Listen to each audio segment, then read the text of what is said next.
Ketchup. Ketchup. Ketchup.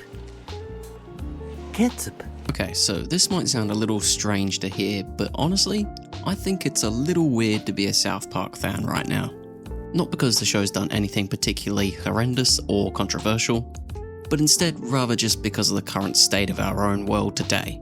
And why am I saying this? Well, South Park has always been a show that has tackled a lot of current topics.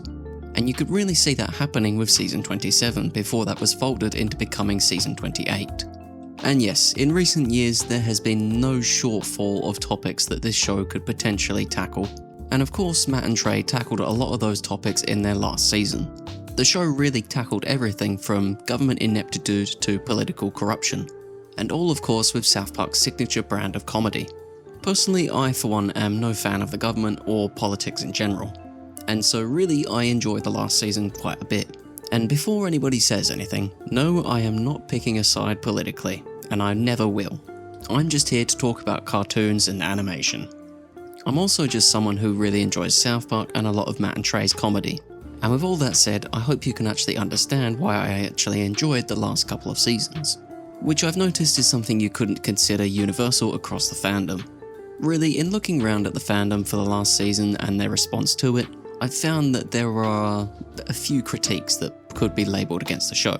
So today I just want to go over a few of these fandom critiques of the show and talk about the show's future. Okay, so first and by far the biggest critique that I think a lot of people have had against the show for the last couple of seasons would have to be the fact that so many people talk about the show being too political, which personally isn't something that I can really understand. Because, like I said earlier, South Park has always been a show that's been willing to tackle a lot of current day topics. And really you can see this with just about any season of the show that you go back to. Whether social or political, the show has always been willing to tackle new topics. Hell, South Park has basically built its entire brand around being that show that's not afraid to say whatever it wants about something topical.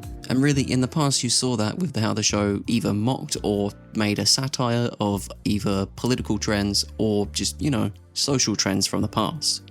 For example, you have the shit sandwich jokes concerning a lot of the previous presidential elections. I think voting is great, I just didn't care this time because it was between a giant douche and a turd sandwich. But Stan, don't you know? It's always between a giant douche and a turd sandwich. As well, of course, their satire and takedown of trend-chasing influencers. Like, of course, Logan Paul and his cred line of energy drinks. The most important thing is just to be yourself. When I feel like I can't be myself, that's when I need a hydration drink that'll pick me up. That's when I need cred. So yeah, when you really think about what South Park is as a show and you think back about its history, I think you'll notice that this has always really been the norm for South Park.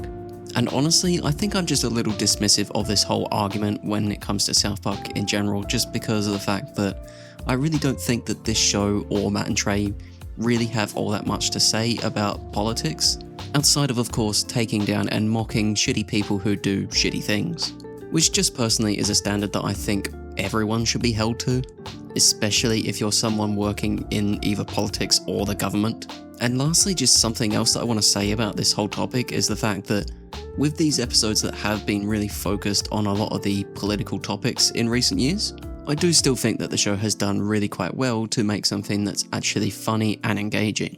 I mean, Matt, Trey, and everyone else at South Park Studios are still putting a lot of great and hard work into making all these episodes. So really, I don't see what the problem is, outside of course, what we're now going to talk about with the second critique that a lot of people have thrown at the show recently. With that being that the show has given so much time to political figures like Donald Trump that the show hasn't left a lot of time for the main four boys. Which is a point that I will concede on.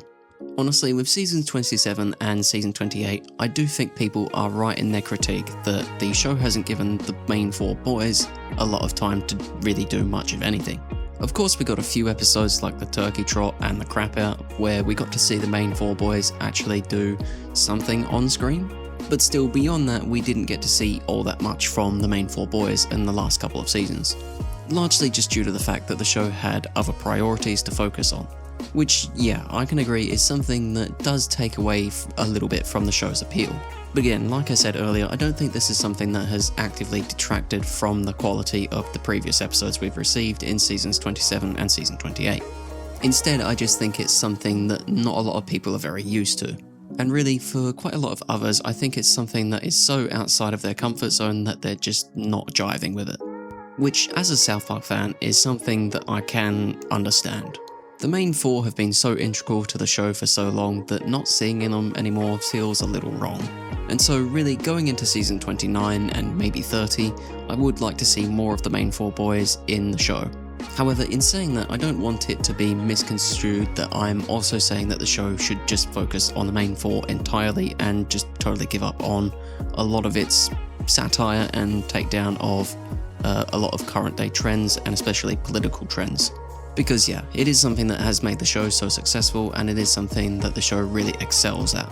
And honestly, just thinking about the show right now and how Matt and Trey are, I really don't think that they will actually do anything like that. I think they're going to really kind of stick to their guns and continue to make the sorts of satire that they enjoy making. However, just with the way that the last season was framed and how Matt and Trey have given out some thoughts on it recently, I do think that something will change in the next couple of seasons. Really, I think Matt and Trey have heard a lot of the fan complaints over the last couple of seasons, and I do think that they are aware of what people actually want from the show. And so right now I wouldn't be shocked if Matt and Trey were actively working on a way to balance their satire with more ways of appealing to the fans and bringing the main four boys more into the show again. And yeah, I really do think that that is what the future of the show looks like. For season 30, I do think that Matt and Trey are going to make it feel as if it's a bit more like the previous seasons, in which there will probably be a more equal balancing act between satire and character. The show won't at all hold itself back from talking about things that it wants to talk about, but what it will do is attempt to appeal to a lot of those fans that I think Matt and Trey have heard a lot of criticism from. And that's not just casual fans either. I really think that it's a lot more of the more influential fans like Blooms and Johnny Tuccellos, who are themselves fans of the show with their own influence and audiences. And honestly, it's fans like these who I think have really done quite a lot to influence Matt and Trey and just their own opinions of the show in recent years. And again, before anybody says anything, I don't think that it's just these people who have really changed Matt and Trey's mind or anything like that. No, instead I think that this is something that Matt and Trey have been thinking about for a while now and have also heard from fans like Blooms and others. And now, with all of that said, what do I want from season 30? And really, I'd just like to see more of Stan and Kyle personally. Really, those two just have to be my favourite characters in the show outside of course, Tweek and Craig. I don't currently have any specific ideas for potential stories that could be focused on in season 30. Instead, I'll just leave that to Matt and Trey and just whatever they're feeling like focusing on in the weeks leading up to those episodes. But yeah, just personally, I'd like to see a bit more of the main four boys in the show and in season 30. But hey, that of course is just my opinion. Let me know in the comment section down below what you want from the show in season 30. Don't forget to do all the usual YouTube stuff, like, subscribe and comment. I will see you all in the next one. Goodbye.